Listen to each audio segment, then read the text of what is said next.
할머니가 입원한 지도 일주일이 되어간다. 나와 유민이는 주말 가릴 거 없이 할머니 병문안을 매일 들이러 갔다. 병실 분위기가 너무 무겁지 않게 할머니 옆에서 이런저런 이야기도 하면서 스마트폰으로 흥미로운 영상도 보여주는 식으로 그렇게 시간을 보냈다. 할머니는 눈만 껌뻑거릴 뿐 여전히 말을 하지는 못하지만 그래도 전보다는 눈동자의 움직임이 활발해진 덕에 왠지 마음속 한구석에서는 어쩌면 할머니가 기적적으로 나아질 수 있지 않을까라는 믿음이 조금씩 자라나고 있었다. 하지만 매일 수액을 맞다 보니 입원 비용을 생각하지 않을 수 없는데 이전에 원무과에서 관련 비용에 대해 문의해봤더니 보험 가입이 안 되어 있다면 좋게 수백만 원은 나올 것이라는 이야기를 들었었다. 보험 가입 대상자도 아닐 뿐더러 아직 학생 신분이다 보니 아르바이트로 벌어둔 돈과 대출을 전부 끌어다 모아야 겨우 지불할 수 있는 금액이기에 앞날이 걱정되는 것은 사실이다. 거기에다 만약 할머니가 돌아가시기라도 한다면 장례 절차에 따른 추가 비용이 지불될 수도 있는 거라 이 부분에 대해서 유민이와 심각하게 이야기를 한 적도 있었다. 하지만 유민이는 자기 부모님한테 나의 사정을 말씀드려 어떻게든 도와줄 테니 너무 걱정 말라고 이야기를 해주었었는데 처음에는 남의 가족사에 너무 지나치게 개입되는 것이 아닌가 하는 생각을 했었지만 지금 생각해보니 이렇게라도 신경을 써주고 있다는 사실이 너무나 고마울 따름이었다. 10일째가 되어가는 날 나는 여느 때와 다름없이 병원에 갈 채비를 하고 있었다.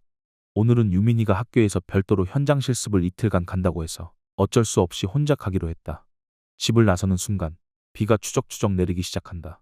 예상치 못한 소나기에 나는 집으로 다시 들어가 우산을 챙겨 버스 정류장으로 향했는데 이때 뒤에서 경적을 울리는 소리가 크게 들려온다. 뒤를 돌아보니 승합차 한 대가 맹렬한 속도로 내려오고 있었는데 나는 깜짝 놀라 구석으로 황급히 몸을 피했고 그 과정에서 무릉덩이에 튀긴 흙탕물을 온몸으로 받아버리고 말았다. 이게 웬 봉변인가. 그리고 하마터면 큰 사고를 당할 뻔하였다.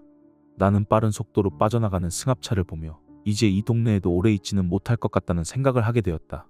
그리고 왠지 모를 쎄한 느낌이 들었는데 이 느낌을 병원에 도착할 때까지 쉽사리 지울 수 없었다. 병원에 도착하였는데 병원 입구 앞에서 어떤 사람이 병원장 앞에서 언성을 높이더니 이내 멱살을 잡는다. 옆에 서있던 간호사 3명이 이를 말려보지만 건장한 거구를 쉽사리 제어하지는 못하는 모양새다. 나는 그 모습을 보며 잠시 멍하게 서 있었는데 잠시 후 경찰관 2명이 오더니 언성을 높인 사람을 공무집행 방해로 연행하게 되었고 그제서야 한바탕 소동이 끝나게 되었다. 물론 공공기관에서 언성을 높이며 의사를 협박한 것은 잘못되었지만 병원장에게 이유 없이 시비를 걸었을 리가 없었을 테고 아무래도 그 사람은 병원장이 시한부 환자를 책임지지 못하는 데에서 비롯된 일이 아니었을까라는 생각을 해보게 된다. 할머니가 시한부 환자라서 갑자기 그런 생각을 하게 된 건지는 모르겠지만 일단은 병원 안으로 들어가기로 한다.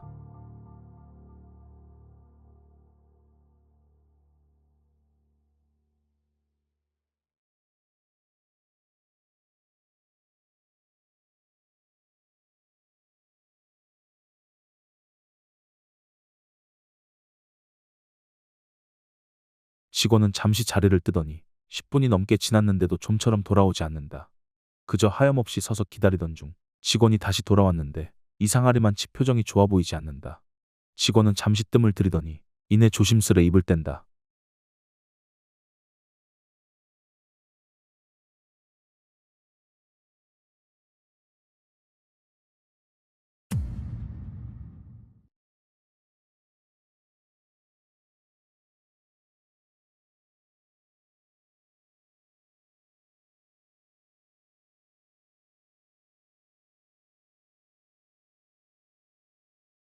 할머니의 위중함을 알게 된 순간 정신이 멍해지면서 입을 한동안 다물 수 없게 되었다.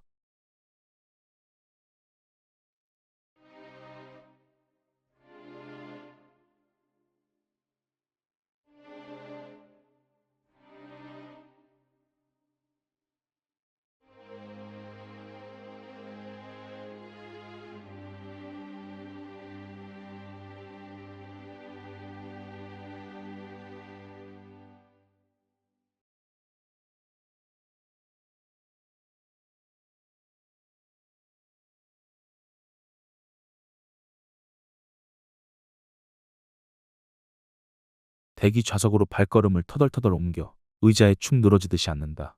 정면에 있는 TV를 생각 없이 쳐다본다. 마침 뉴스에서는 병원 인력이 부족해 환자들의 고충이 이어지고 있다는 소식이 보도되고 있다. 하지만 지금 상황에서 더 이상 뉴스를 주의 깊게 보고 있을 여력이 없다. 갑자기 몸에서 힘이 빠져나가는 느낌이 들더니 머리가 지끈거리기 시작하면서 윙 울리는 것 같기도 하다. 표정이 일그러지며 앉은 상태로 눈을 질끈 감고 고개를 푹 숙인다. 이윽고 할머니와 보냈었던 지난 날들이 떠오르기 시작한다.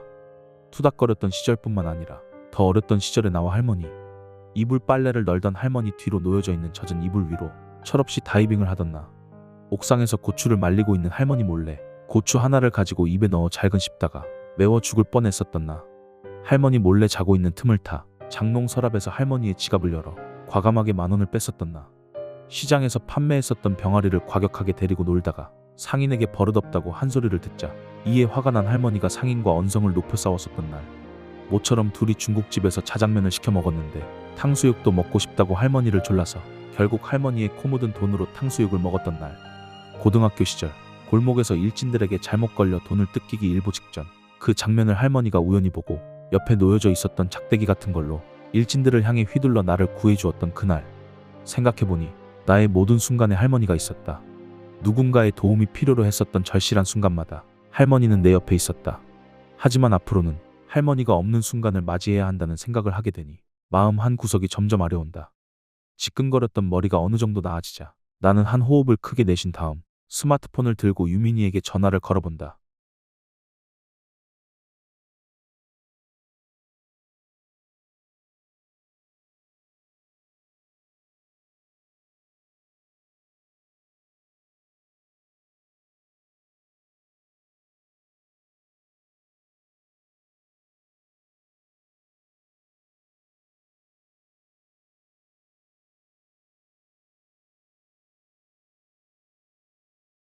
다시 깊은 한숨을 내쉰 다음 유민이에게 힘겹게 털어놓는다.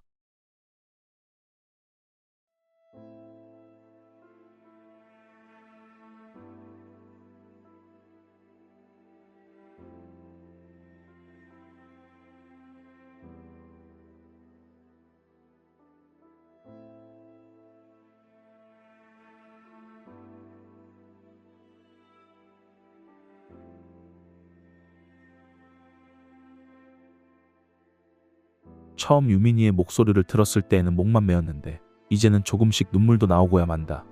콧물마저 눈치가 없는지 눈물과 함께 훌쩍이며 나오는데 애써 들이키며 힘겹게나마 마저 통화를 한다.